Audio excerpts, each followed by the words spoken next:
예수님을 따르기라는 제목으로 시리즈를 하고 있는데요. 오늘 제목은 섬김으로 예수님을 따르기라고 잡았습니다. 지난주에 드림으로 예수님을 따르기에 좀 이어지는 부분이긴 한데요. 섬김으로 예수님을 따른다.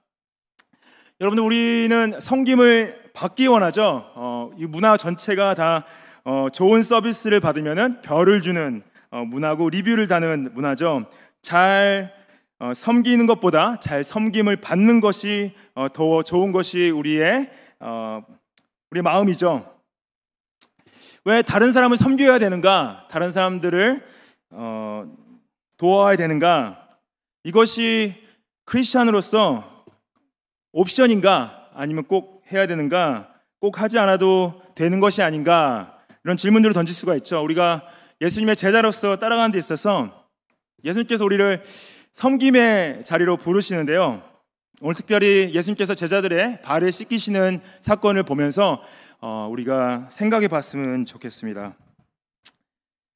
첫 번째로 우리 겸손의 섬김으로 예수님을 따르기라는 부분을 나누기 원하는데요. 오늘 본문 말씀 3절에 보시면은 저녁 먹는 중에 예수는 아버지께서 모든 것을 자기 손에 맡기신 것과 또 자기가 하나님께로부터 오셨다가 하나님께로 돌아가실 것을 아셨다라고 말씀하고 계시죠. 저녁을 먹는 중이다. 특별히 이때는 언제냐? 예수님이 십자가에 달리시기 전날 밤이었습니다.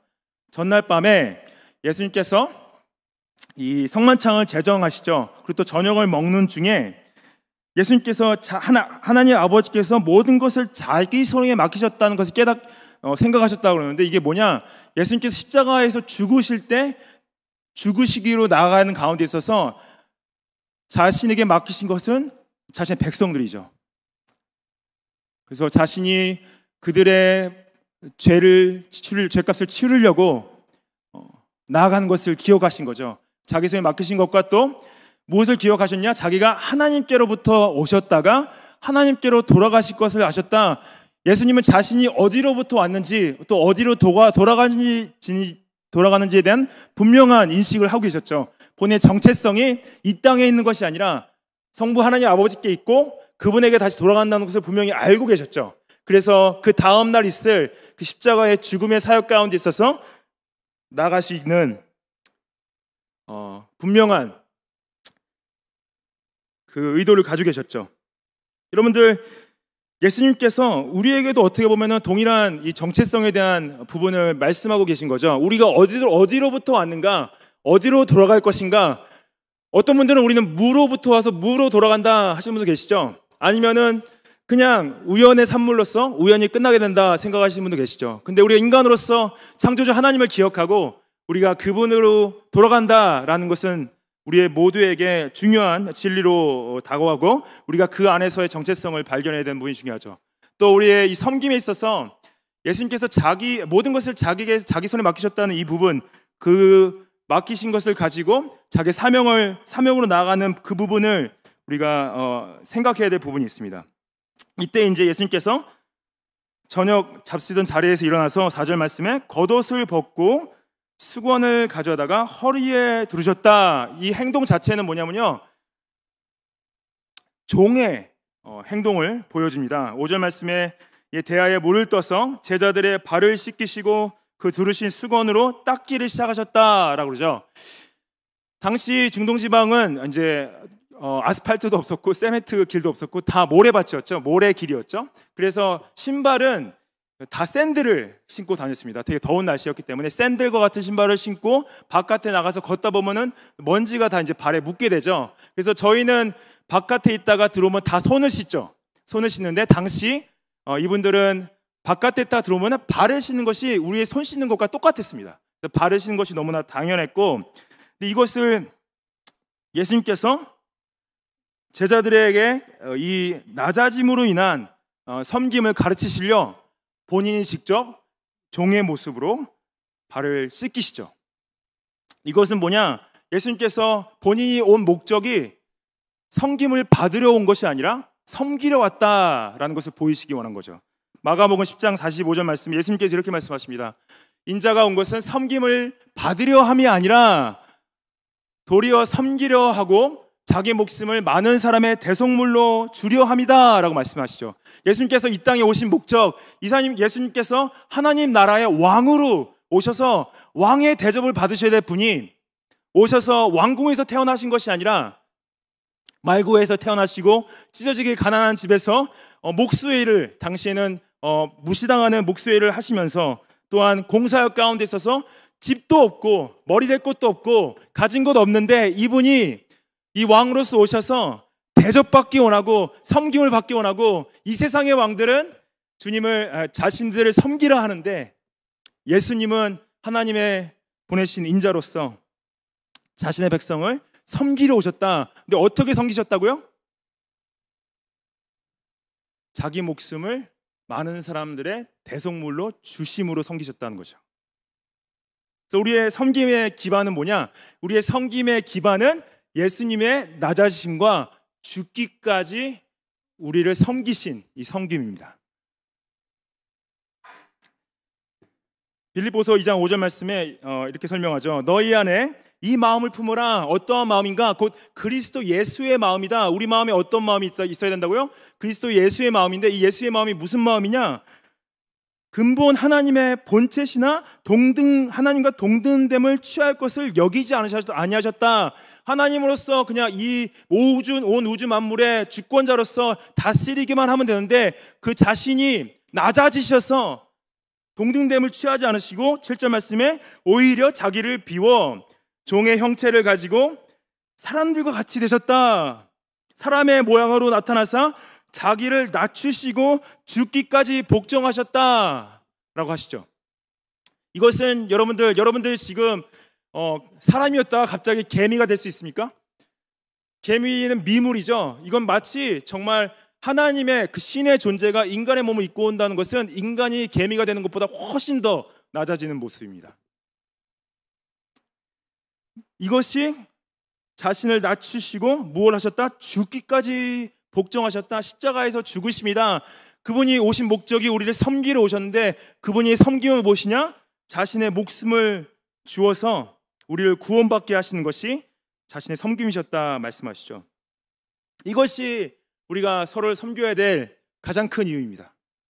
예수님의 낮아지심과 예수님의 섬기심. 그래서 예수님의 겸손은 뭐냐? 여러분들 높은 사람이 낮은 사람을 섬기는 게 아니죠. 예수님의 섬기는 뭐냐면요, 높은 사람이 낮은 사람을 섬기는 거예요.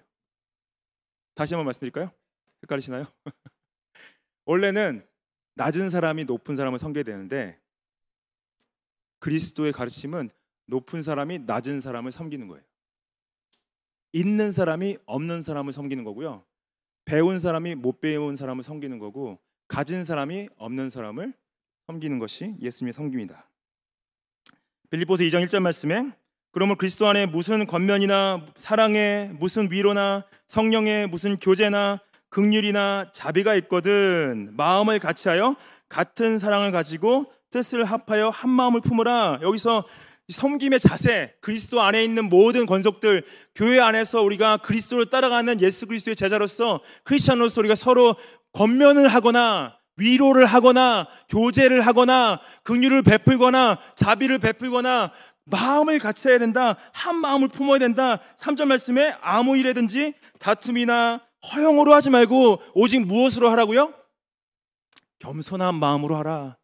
각각 자기보다 남을 낮게 여기고 각각 자기 일을 돌볼 뿐더러 또한 각각 다른 사람들의 일을 돌보아 나의 기쁨을 충만하게 하라 라고 그러죠. 우리 자신을 돌보는 것도 좀 버거울 때가 있죠. 우리 자신과 우리 가족과 우리 삶을 돌보는 것 자체도 버거울 때가 있죠. 근데 여기서 사도 바울이 뭐라고 하냐? 각각 다른 사람을 더 중요하게 생각해라라는 거예요.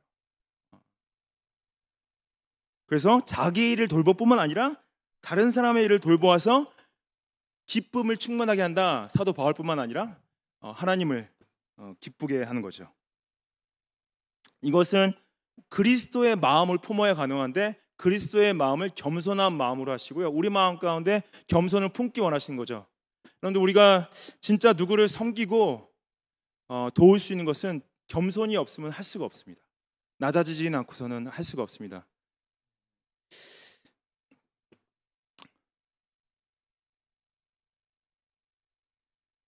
예수님의 낮아지심이 성도님들을요 섬김의 자리로 인도하시기를 축복합니다. 각각 섬김의 자리에서 주님의 겸손함으로 섬겨 나가시기를 우리가 소망합니다. 겸손하다, 이 두 번째 좀 나누기 원하는 부분은 희생의 섬김인데요. 베드로가 이제 질문하죠.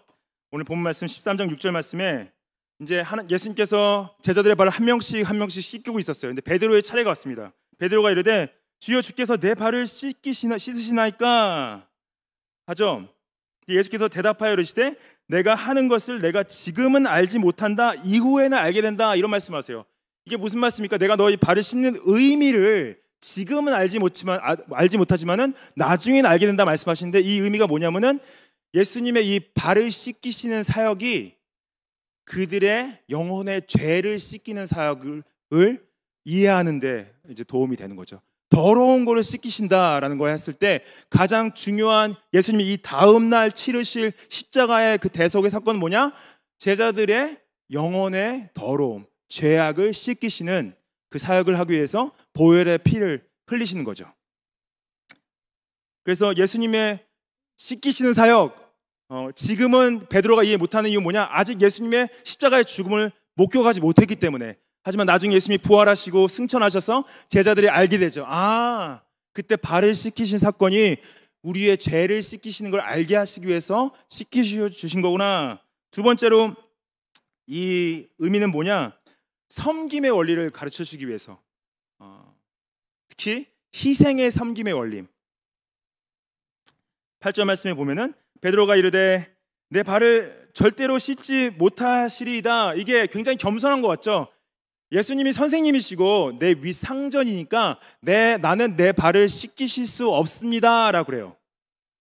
근데 이게 겸손의 표현 같지만은 이것이 예수님의 하심에 대한 자신이 이 사람들 앞에서 드러내는 모습입니다. 왜냐하면은 이 전에, 이 바로 직전에요, 서로 싸워요. 뭘 싸우냐면은 우리가 예루살렘의 성전에 들어가면은 누가 예수님 오른팔 왼팔 할 것인가? 예수님께서 예루살렘 성전에 이제 왕으로 들어오셨는데 누가 제일 큰 자인가? 그거 갖고 싸우고 있었거든요. 그거 갖고 싸우다가 예수님이 자기 발을 씻기려고 그러니까 뭐라 그래요? 예수님, 저는 안 씻겨주셔도 괜찮습니다. 나는 되게 부족한 사람입니다. 그러고 나서 이제 예수님 상관없다 하니까 뭐라 그래요? 그럼 손도 씻겨주시고 머리도 씻겨주고 다 씻겨주세요 그러죠. 전혀 상황 파악이 안 되는 베드로의 모습이죠. 근데 내가 너를 씻어주지 않으면 너와 상관이 없다. 이건 뭐냐? 결국에는 이 예수님께서 그리스도 안에서 죄 씻음의 연합을 경험하지 못하는 가운데서는 하나님과 교제할 수 없음을 말씀하시는 거죠. 그리스도 안에서의 연합. 이 사건 가운데 이제 싱클레어 퍼거슨이라는 목사님께서 이 사건을 세 가지로 이제 중점적으로 해석을 하시는데, 첫 번째는 뭐냐면은 이 사건에 있어서 예수님이 섬김을, 예수님은 첫 번째로 그 필요를 보셨고, 두 번째는 자신의 권리와 특권을 포기하셨고, 세 번째는 정말 작아 보이고 중요하지 않게 보이는 일도 행하실 준비가 되었다라는 부분을 얘기하세요. 첫 번째로 이제 예수님께서 필요를 보셨던 건 뭐냐면은 제자들이 발이 더러운 걸 보신 거죠. 제자들의 발이 더럽다면 당시에는 집집마다 종들이 있어서 그 발을 씻겨줬어야 돼요. 근데 이 제자들의 발이 더러운 걸 보시고 그 필요를 보시고 예수님께서 그 발을 씻겨주기 원하셨다는 건 뭐냐? 우리도 동일하게 어떠한 섬김에 있어서 제일 첫 번째 스텝은 뭐냐면요, 여러분들, 어떠한 필요가 있는 사람이 있으면 그 필요를 위해서 섬겨야 된다는 거죠. 아무 필요가 없으면 섬길 필요가 없지 않습니까? 섬기는 걸 만들라는 것이 아니라 정말 필요가 있는 곳에 그 필요를 채워주는 것이 중요한 거죠. 두 번째로는 예수님께서 자신의 권리와 특권을 포기하신 거죠. 이 말씀 가운데 자신이 선생이다, 주인이다, 하지만 너희를 섬긴다. 이건 뭐냐? 선생으로서, 주로서 그들의 발을 씻길 필요가 없었죠. 자신의 권리와 특권을 내세웠을 때는 그들의 발을 씻길 필요가 없었지만은 예수님께서는 자신의 권리와 지위와 그 특권을 포기하고 그 자제들의 발을 씻기는 거죠. 우리가 동일하게 섬길 때 어떤 필요를 봤을 때요, 이러한 희생이 필요하다는 거죠. 우리의 권리와 특권을 포기하서라도 우리의 물질이나 시간이 희생당할다 할지라도 섬길 수 있어야 된다는 걸 말씀하시고요. 발을 씻긴다는 것 자체는 뭐냐? 당시 발을 씻기는 일은 굉장히 중요하지 않는 일이었어요. 굉장히 작은 일이었고 그리고 또 하찮은 일이었어요. 근데 예수님은 그 일이 작고 하찮고 의미 없어 보여도 그것을 섬기실 준비가 되어 있었다라는 거죠. 그래서 우리도 섬길 때 대단한 것을 섬기기 원하고 드러나고 보여지고 정말 업적을 세우기 원하는 일을 섬기고 싶은 마음이 있지만은 예수님께서 우리에게 부르시는 섬김은 뭐냐? 정말로 그것이 하찮아 보이고 작아 보이고 의미 없어 보이는 일이라도 그 섬김을 통해서 우리가 주님께 순종하기 원하시는 거죠. 이것이 이 세 가지 원리가 잘 또 드러난 사건이 선한 사마리아인의 비유입니다. 여러분들 다 아시죠? 이 선한 사마리아인의 비유. 누가복음 10장에 나오는 비유인데요. 어떤 율법사가 예수님을 시험하러 이제 나타나죠. 지난주에 나눴던 그 부자 청년처럼 같은 질문을 합니다. 율법사가 나타나서 예수님께 예수님 내가 무엇을 하여야 영생을 얻을 수 있습니까? Teacher, what shall I do to inherit eternal life? 예수님 내가 어떻게 해야지 구원을 받을 수 있습니까? 어떻게 해야지 영원히 살 수 있습니까? 어떻게 해야지 하나님의 나라에 들어갈 수 있습니까? What shall I do to inherit the kingdom of God? What shall I do to enter into eternal life? 하는데 예수님께서 이제 되물어 보시죠. 그 율법사에게 그럼 율법에 뭐라고 기록되어져 있니? 하니까 율법사가 자신 있게 대답하죠. 율법에는요 마음을 다하고 목숨을 다하고 힘을 다하여 뜻을 다해서 너희 하나님을 사랑하라, 내 이웃을 내 자신과 같이 사랑하라 라고 기록하고 있습니다. 자신 있게 하나님 사랑과 이웃 사랑을 대답하니까 예수님께서 뭐라 그러세요? 대답 잘했다, 옳도다, 이를 행하라 라고 그러세요. 그러면서 이 사람이 자신을 옳게 보이려고 예수님께 여기서 누가복음 10장 29절 말씀에 자기를 옳게 버렸다는 것을 영어로 보시면 desiring to justify himself, 자기 의를 드러내려 했다라는 거죠. 그러면 예수님 내 이웃은 누굽니까? 라고 물어봐요. 그러면서 예수님께서 선한 사마리아인의 비유를 대시는 거죠. 선한 사마리아인 여러분들 다 아시는 이야기죠. 한 유대인이 예루살렘에서 여리고로 가는 길에 강도를 만나죠. 강도를 만나서 옷을 뺏기고 다 뺏기고 얻어맞아서 반 죽음을 당합니다. half dead. 근데 그 길을 반 죽음을 당한 이 사람을 쓰러져 있는데 그 길을 지나가던 한 제사장이 보죠. 피해요. 왜냐하면 자신이 그 사람을 건드리면은 제사를 드릴 때 더럽혀질까 봐. 그리고 나서 한 유대인이 또 지나가죠. 레위인이 또 지나가죠. 레위인은 성전에서 섬기는 레위 지파 사람인데 또 그를 봐요. 하나님의 율법을 행하고 순종해야 될 이 사람들이 그냥 또 보고 피합니다. 그러다가 사마리아인이 여행 중에 그를 보게 되죠. 그리고 누가복음 10장 33절 말씀에 보면은 그를 보고 불쌍히 여겨 가까이 가서 기름과 포도주를 그 상처에 붓고 싸매매 자기 짐승에 태워 주막으로 데려가 돌보아 주었다라고 그러죠. 이게 뭐냐? 이 사람은 이 사람의 필요를 본 거예요. 이 사람은 나의 도움이 필요하구나. 이 사람의 도움을 주려면 자신의 희생이 필요해요. 자신의 특권과 자신의 어떤 지위를 포기해야 돼요. 자신이 가지고 있는 기름과 포도주를 그에게 부어줬어야 되고 그를 싸매고 또 자기가 타고 있던 짐승에 그를 태워서 또 주막으로 데려가줬어요. 그 다음에 35절 말씀 보면은 주막 주인한테 이렇게 말하죠. 데나리온 둘을 내주면서 이 사람을 돌보아주라. 비용이 더 들면 내가 돌아올 때 갚아주겠다. 이렇게까지 할 필요가 없었죠. 근데 이 사람을 도와줄 때 그의 필요를 보고 자기가 자기 시간을 희생하고 물질을 희생하고 특권을 희생하고 도와주고 그 다음에 돌아와서까지 더 비용을 갚을 수 있었다. 그러면 예수님께서 그 율법사에게 질문하십니다. 내 이웃은 누구니? 내 이웃은 누구니? 누구와 강도 만난 자의 이웃이 누구냐라고죠. 여러분들의 이웃은 누구신가요? 잠언서에 보면은 이 자신의 권리와 특권을 포기하는 희생에 대해서 말씀을 하십니다. 잠언서 11장 24절 말씀에 흩어 구제하여도 더욱 부하게 되는 일이 있나니 과도히 아껴도 가난하게 될 뿐이니라.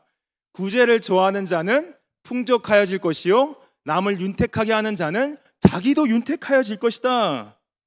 이게 그거죠. 우리 잘 아는 나눌수록 더하시는 그 하나님의 가르침. 어떻게 보면 자신이 가지고 있는 물질은 자신의 특권이고 자신의 권리이죠. 그 자신의 특권과 권리를 포기할 때 더 많은 것들로 축복해 주실 것이다. 근데 도리어 과도히 아껴도 과도히 아끼면 어떻게 된다고요? 과도히 아껴도 가난하게 될 수 있다라고 말씀하시죠. 우리가 물론 오해하지 마십시오. 뭘 바라고 섬기는 건 아니지만은 내가 이만큼 섬겼으니까 이만큼 주시겠지. 그거는 기복신앙이죠. 우리가 섬김에 있어서 근데 하나님의 원리가 있다. 영적 원리는 뭐냐면요, 우리가 나눌수록 더 풍족해진다는 건 뭐냐, 그것을 통해서 하나님께서 역사하시고 우리가 모르는 더 많은 것들로 채우시는 것을 약속하시는 거죠.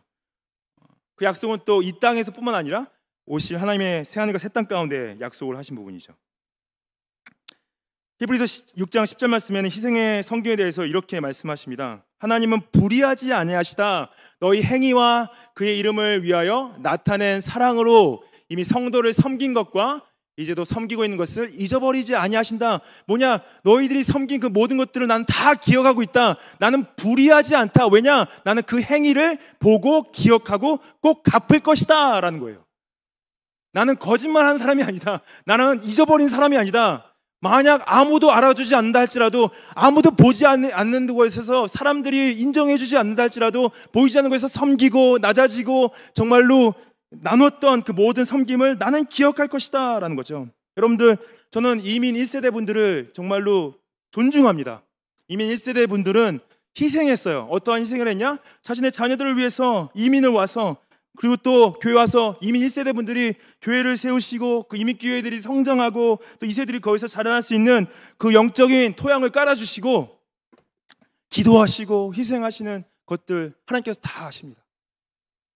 제가 기도하는 것은 그 1세대의 섬김과 헌신과 희생을 우리 2세대가 기억하고 아이들이 자라갈 때 그것을 잊어버리는 것이 아니라 그 섬김과 헌신을 알고 그리스도 안에서 복음 가운데 자라가기 원하시는 거죠. 근데 여러분들, 하나님께서 여러분들의 섬김을 기억하십니다. 그 희생적 섬김을 기억하시고 상 주실 것을 저는 믿습니다. 마지막으로 이 섬김에 대한 부분에 있어서 사랑의 섬김을 예수님께서 가르치시는데, 오늘 이 본문 말씀의 시작이 이렇게 시작이 돼요. 1절 말씀 보시면은 유월절 전에 예수께서 자기가 세상을 떠나 아버지께로 돌아가실 때가 이른 줄 아셨다. 세상에 있는 자기 사람들을 사랑하시되 어떻게 사랑하셨다고요? 끝까지 사랑하셨다. 여러분들, 놀라운 건 뭔지 아십니까? 세상의 그 어떤 종교의 신이나 리더들도 자기를 따르는 자들에게 사랑한다 고백한 사람들이 없습니다.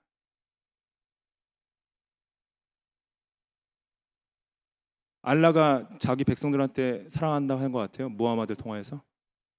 부처님이 여러분들 사랑한다고 고백하신 것 같아요. 놀랍죠?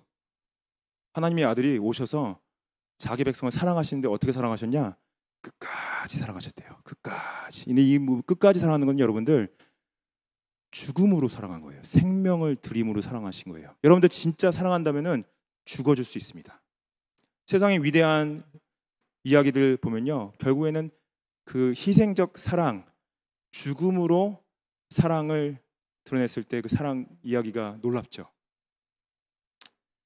예수님의 사랑 이야기가 그거예요. 여러분들을 사랑하셨는데 끝까지 사랑하셨다. 이거는 예수님과 예수님을 따르는 자들의 관계를 의미합니다. 우리와 예수님과의 관계는 사랑의 관계예요. 그 이 사랑의 관계는 뭐냐? 결국에는 이 예수님을 따를 때 있어서 그 부분의 섬김을 따라 우리도 섬겨야 될 부분을 말씀하시는 거죠. 이것이 오늘 이 본문 가운데 저는 특별히 예수님께서 이 사랑을 표현하실 때 그 compassion, 어떻게 보면 연민과 동정도 함께 들어가는 걸 제가 볼 수가 있어요.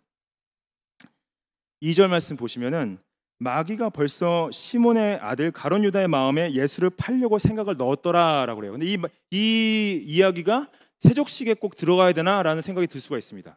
발을 씻기시는 부분에 있어서 이미 유다가 배반할 것을 예수님께서 언제부터 느낄 수 있었냐? 그 전주 토요일부터 마리아가 들어와서 향유를 부을 때부터 유다의 마음이 돈에 가 있는 걸 알았어요. 유다가 원하는 건 예수님이 아니라 돈이었어요. 그리고 오늘 본문 11절 말씀 보시면은 예수님께서 이미 자기를 팔 자가 누구인지 아셨다라고 그러죠. 근데 이게 뭐냐? 여러분들 예수님께서 발을 씻기실 때 유다가 자신을 배신할 줄 알고 씻기신 거예요. 그게 무슨 마음인지 아십니까? 자신을 팔아넘길 자의 발을 씻기는 마음을 아세요? 그게 섬김이라고 말씀하시는데요. 저는 이제 예수님께서 명령하신 것이 가장 어려운 명령이 뭐냐면은 어려운 명령이 뭐라고 생각하냐면은 원수를 사랑하라고 명령하신 게 가장 어렵다고 생각합니다. 네. 오른밤을 맞았는데 왼밤 뒤 대라는 것 자체가 말이 안 되는 거죠. 나를 공격하는데, 나를 해하는데, 나를 힘들게 하는데 내가 어떻게 사랑할 수 있냐, 내가 어떻게 섬길 수 있냐는 거죠. 예수님께서 유다의 발을 씻기셨어요. 나를 배신할 거야. 그래서 미운 마음으로 씻겼을까요? 안타까워하셨죠. 안 되게 생각하시죠. 불쌍히 생각하셨죠. 이게 여러분들 딱 사마리아인의 마음이었어요. 선한 사마리아인. 그래서 누가복음 10장 33절 말씀 다시 보시면은 사마리아 사람은 여행하는 중에 거기에 이르러 그를 보고 어떻게 여겼다고요? 불쌍히 여겼다 그렇죠. 영어로 보면 compassion. 불쌍히 여겼다는 거예요. 여러분들 이게 왜 중요하냐? 당시 유대인들은 사마리아인들을 동물로 여겼습니다. 적들이었어요. 사마리아인들을 미워했어요. 예. 그래서 그 사마리아 동네를 지나가잖아요. 지나가면은 먼지를 털었어요. 어휴, 막 이렇게 우리나라 사람들이 소금 뿌리는 것처럼 진짜 치를 떨고 싫어했어요. 항상 전쟁했고 굉장히 미워했습니다. 근데 이 사마리아인이 누굴 도운 거냐면 유대인을 도운 거예요. 자신의 형제들인 제사장이나 레위인들이 이 유대인 형제를 도와야 되는데 자기 형제는 돕지 않고 마치 한국 사람이 쓰러져 있는데 한국 사람들은 다 지나가는 일본 사람이 도와주는 것처럼 같은 거죠. 네. 근데 이 사마리아 사람은 이 유대인의 유대인됨을 보지 않고 이 사람이 나의 도움이 필요하구나, 그 동정, 연민, 이 compassion, 그걸 가졌다는 거죠. 네. 여러분, 우리가 누굴 사랑하기는 쉽지 않습니다. 전혀 모르는 사람을 사랑하기 더 쉽지 않죠. 여러분들 대부분 우리가 단기 선교 같은 데 갈 때 저는 청년들이나 가는 사람들이 많은 마음이 내가 그 가는 나라의 사람들에게 전혀 마음이 없어요. 전혀 기도도 안 나와요. 당연하지. 가본 적도 없고 만나본 적도 없고 전혀 상관없는 사람들한테 어떻게 가겠어요. 근데 여러분들 놀라운 거는 선교사님들의 마음이 다 그런 거 아세요? 다 그런 건 뭐냐면은 전혀 모르는 사람들의 나라에 가는 거예요. 아무도 아는 사람도 없고 본인과 전혀 상관이 없는 사람들 나라에 가서 희생하는 거죠. 한국의 땅에 왔던 선교사님들 마음은 어떠셨겠을까요? 한국 사람들이 너무 사랑스러워서 왔을까요? 만나본 적도 없는데 전혀 상관도 없는데 예수님이 부르셔서 간 거죠. 오셔서 한국 땅에 들어오자마자 죽은 분들 많이 계시죠.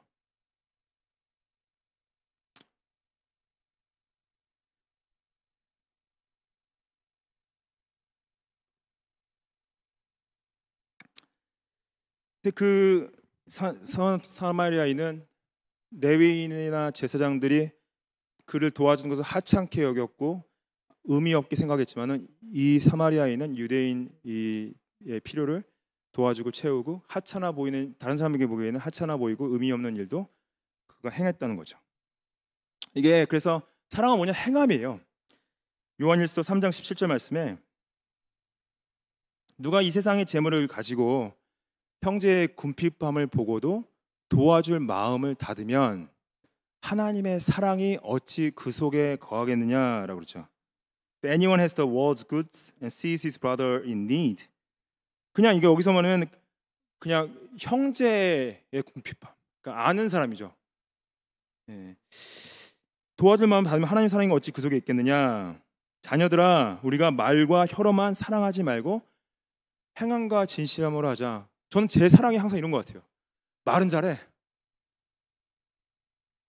생각은 잘해요. 도와줘야지, 기도해줘야지. 근데 행하지를 않아요. 근데 행함과 진실함이 있어야지 진정한 사랑이라 말씀하시는 거죠. 예수님께서 오늘 본문 말씀에 이렇게 말씀하시죠. 요한복음 13장 15절 말씀에 내가 너희에게 행한 것 같이 너희도 행하게 하려 하여 본을 보였도다라는 거예요. 그냥 이거는 어떤 컨셉이 아니라, 아이디어가 아니라, 생각이 아니라, 말이 아니라 행동이다라고 말씀하시는 거죠. 행동으로 보여주기 위해서 내가 이 행동을 취했다.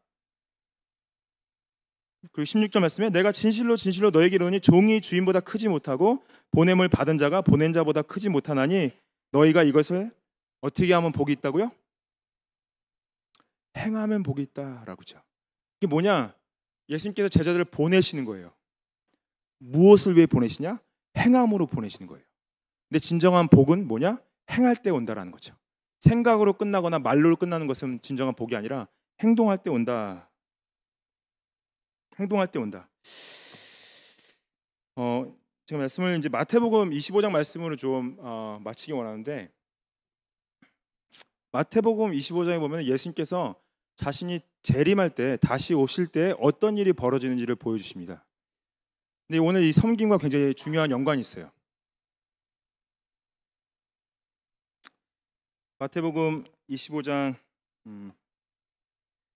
31절 말씀에 인자가 자기 영광으로 모든 천사와 함께 올 때에 자기 영광의 보좌에 앉으리니 모든 민족을 그 앞에 모으고 각각 구분하기를 목자가 양과 염소를 구분하는 것 같이 한다라고 그러죠. 재림하실 때 모든 민족들을 모시고 나누신대요. 양과 염소를 나누시는 거죠. 33절 말씀에 양은 오른편에 염소는 왼편에 둘 것이다. 그때 임금이, 왕이죠, 그 오른편에 앉은 자들에게 이르시되 내 아버지께 복 받은 자들이여 나와 창세로부터 너희를 위하여 예비된 나라를 상속받으라 라고 그래요. 그래서 오른쪽에는 양들에게 말씀하시는 거죠. 너희들을 위해서 내가 창세 전부터, 모든 것이 만들어지기 전부터 계획을 했다. 너희들이 예비된 나라를 상속받는 것이다. 복받은 자들이다 라고 말씀하세요. 근데 잘 보십시오. 이 다음에 나오는 구절이 좀 의외예요. 이들이 받는 이유를 말씀하시는데 35절 말씀에 뭐라 하시냐면 내가 줄일 때 너희가 먹을 것을 주었고 목마를 때 마시게 하였고 나그네 되었을 때 영접하였고 헐벗었을 때 옷을 입혔고 병들었을 때 돌보았고 옥에 갇혔을 때 와서 보았다라고 그래요. 저는 이게 굉장히 의아한 게 뭐냐면 예수님께서 너희들은 내가 십자가에서 너희들을 위해 죽고 부활한 걸 믿었다라고 말하는 게 정상인데 왜 이렇게 말씀하시지? 라는 거죠. 그래서 이 사람들이 뭐라고 대답하냐면 예수님, 우리는 어느 때 주께서 배고프실 때 저희가 먹여드렸습니까? 어느 때 목마를 때 저희가 마시게 하였습니까? 어느 때 나그네 되어서 영접하였습니까? 어느 때 헐벗었을 때 저희가 옷을 입혀드렸습니까? 언제 병들었을 때 저희가 돌봐드렸습니까? 언제 옥에 갇혔을 때 저희가 봐드렸습니까? 라고 그래요. 본인들은 예수님을 만나본 적이 없다고 그래요. 근데 예수님께서 뭐라고 대답하시냐면은 40절 말씀에 내가 너에게 진실로 이르노니 너희가 여기 내 형제 중에 지극히 작은 자 하나에게 한 것이 내게 한 것이다 라고 그래요.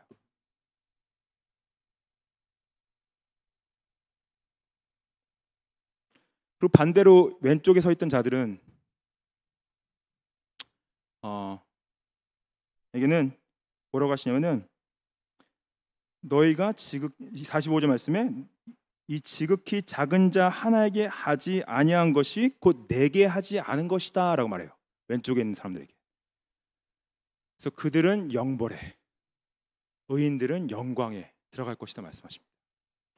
그런데 이거를 이제 이 예수님께서 말씀하신 것을 우리가 성경 전체로 이제 이해해야 될 부분이 있어요. 뭐냐면은 우리가 구원받는 것은요, 우리가 행위로 구원받는 것은 아닙니다.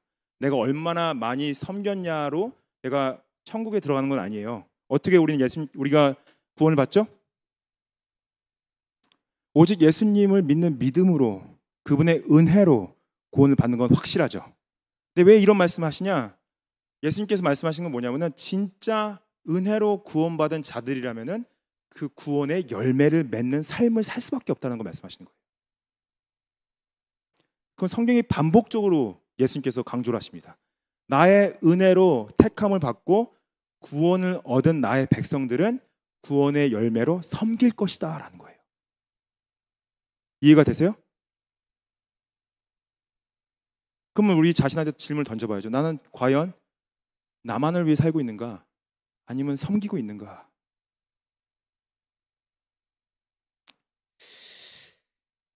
제가 이제 이 예수님 따르기 시리즈를 준비하는 게 이제 작년 후반기였는데, 그때 이제 이 섬김에 대한 부분을 이미 이제 계획을 잡고 있었습니다. 근데 그때부터 이제 저희 교회 주위에 홈리스 분들이 이렇게 갑자기 많이 늘고, 그분들이 와서 교회를 부시고 훔쳐가고 창문을 깨고 계속 사택 안에 들어와서 마약을 하고 물을 쓰고 전기를 쓰고 밥을 해 드시고, 제가 이제 경찰서만 몇 번 왔다 갔는지 모르겠어요.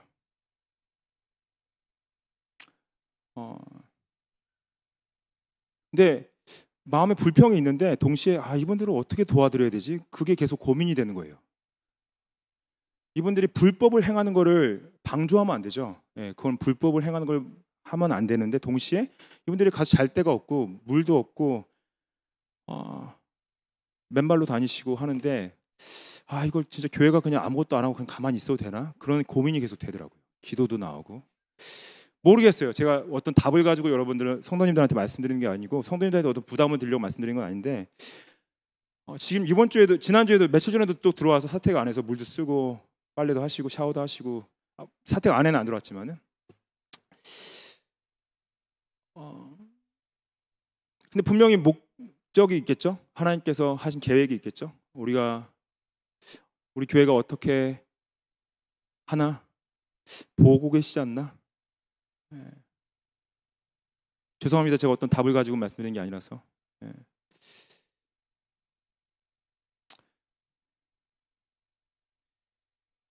기도 같이 했으면 좋겠습니다. 어떻게 우리가 갑자기 늘어난 이 홈리스 분들의 우리는 좀 그래도 좀 집도 있으시고 잘 사시고 멀쩡한 가족 있으신 분들만 교회 왔으면 좋겠는데, 하나님이 보내시는 분들은 홈리스 분들이니 어떡할까요?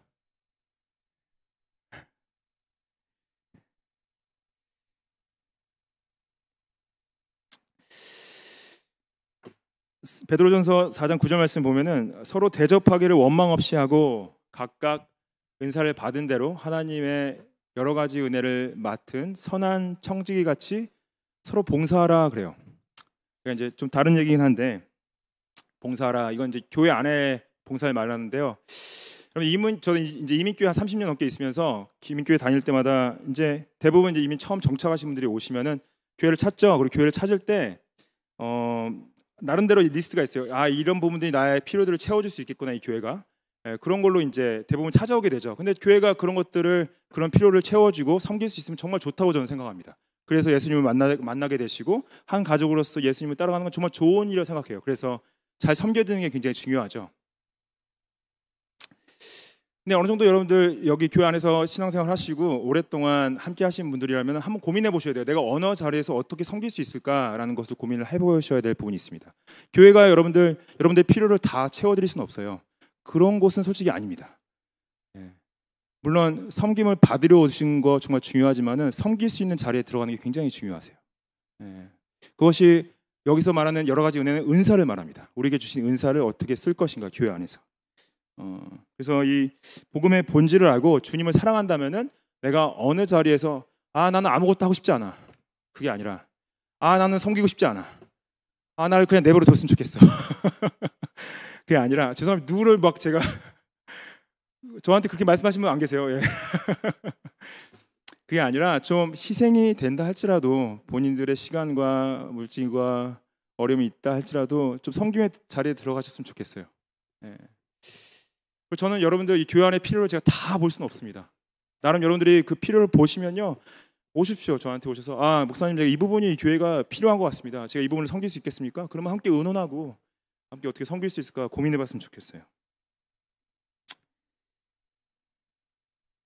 그리고 이 베드로전서 11절 말씀 보시면은, 만약 누가 말하려면 하나님의 말씀을 하는 것 같이 하고, 누가 봉사하려면 하나님이 공급하시는 힘으로 하는 것 같이 하라. 이는 범사에 예수 그리스도로 말미암아 하나님이 영광을 받으시게 하려 함이라. 여러분들 말을 하실 때 하나님이 하시는 것처럼 하래요. 목사만 그런 게 아니라 여러분들 모두가 하나님이 말씀하시는 것처럼 말하래요. 그리고 또 봉사를 하려면은 어떻게 하라고요? 자신의 힘으로 하는 것이 아니라 하나님의 공급하시는 힘으로 하시라고 말합니다. 여러분들 교회 사이즈가 이 정도 되면요, 한 사람이 한 위치에서 오래되면서 굉장히 번아웃이 빨리 올 수 있는 숫자예요. 근데 저는 우리가 번아웃이 오는 가장 큰 이유 중에 또 하나는 내가 어떻게 좀 해보려고 할 때 번아웃이 쉽게 올 수가 있습니다. 근데 우리가 교회를 섬기는 거는요, 하나님이 공급하시는 힘으로 해야 돼요. 그래서 만약에 이제 교회 섬김이 힘드신다면 번아웃가 올 것 같다면 저한테 꼭 말씀을 해주십시오. 네, 저도 저 자신을 위해 기도할 때 하나님 제 힘으로나 제 능력으로 하지 않게 도와주시고 하나님이 공급하시는 능력으로 섬길 수 있도록 도와주십시오. 항상 전 매일 기도합니다. 여러분들을 위해서 기도할 때도 똑같아요. 여러분들이 자신 능력과 힘이나 어떠한 물질을 의지하는 것이 아니라 하나님이 주시는, 하나님이 공급하시는 은혜로 함께 섬겼으면 좋겠습니다.